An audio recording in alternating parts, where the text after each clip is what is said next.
As our society continues to evolve, new resources emerge to help with our day-to-day knowledge, whether it is for work, the news, or for entertainment purposes.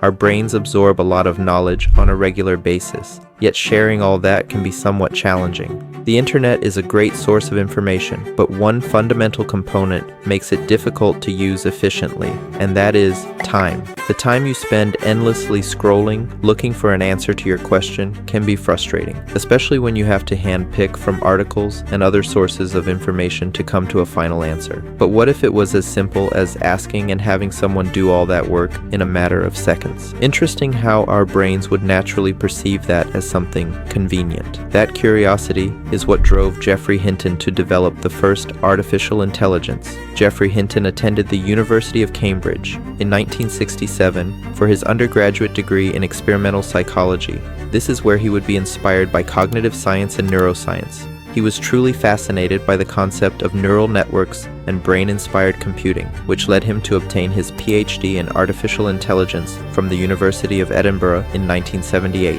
His studies led him to pursue machine learning approaches that mimic the way the brain learns, which helped him with the development of deep learning and backpropagation.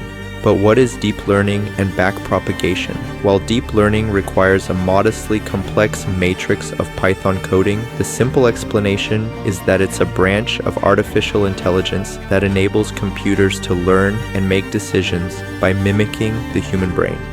It works by using multiple layers of neural networks, hence the term deep, to analyze patterns in data and improve performance over time. Propagation, on the other hand, is broken down into two parts: forward and backward propagation. Let's start with a question. What is the meaning of life? During the forward stage, the data enters the neural network.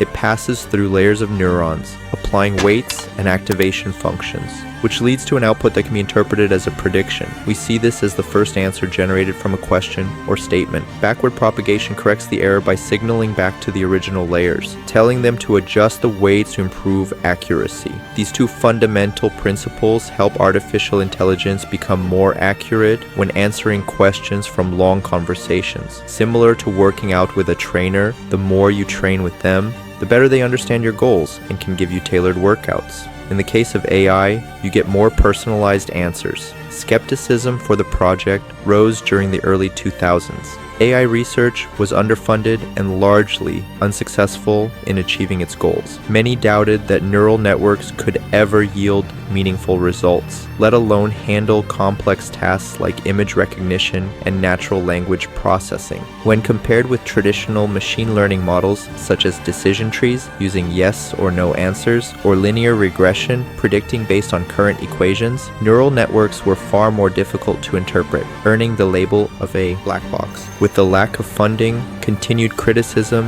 and being outshined by other methods, Hinton was disappointed that the world didn't believe in his discovery. But despite the resistance, he remained persistent. He continued to refine his theories and push the boundaries of what neural networks could achieve. With NVIDIA's graphics processing unit revolutionizing computing performance, it became the missing piece needed for neural networks to deliver faster answers. This made interactions more efficient and results more accessible. Companies quickly adopted the new technology, and users loved it.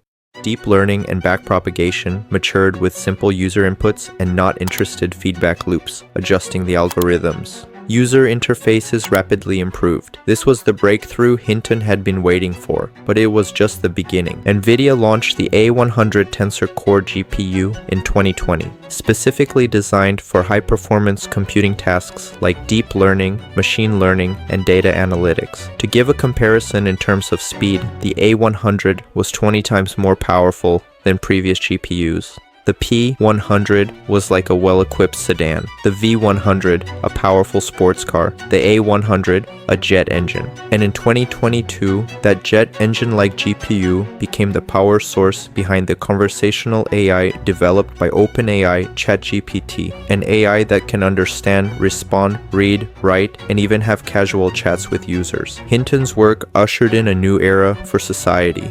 But with every major discovery comes change. Mass unemployment, division between those who use and don't use AI, loss of privacy, AI warfare, bias and discrimination, manipulation and misinformation, exploitation, social isolation, environmental impact, loss of human autonomy, and uncontrolled AI systems. These changes can range from small disruptions to life-threatening consequences. We're still uncertain about the long-term impact of Hinton's discovery. Some might even compare him to Oppenheimer. The only difference, instead of stopping wars, AI could start a new one, potentially while in control of the nuclear weapon discovered by Oppenheimer. So, in theory, AI is far more dangerous than nukes. What is a path forward that ensures safety? I don't know. I can't see a path that guarantees safety. That we're entering a period of great uncertainty where we're dealing with things we've never dealt with before. And normally the first time you deal with something totally novel, you get it wrong. And we can't afford to get it wrong with these things. Can't afford to get it wrong. Why? Well, because they might take over.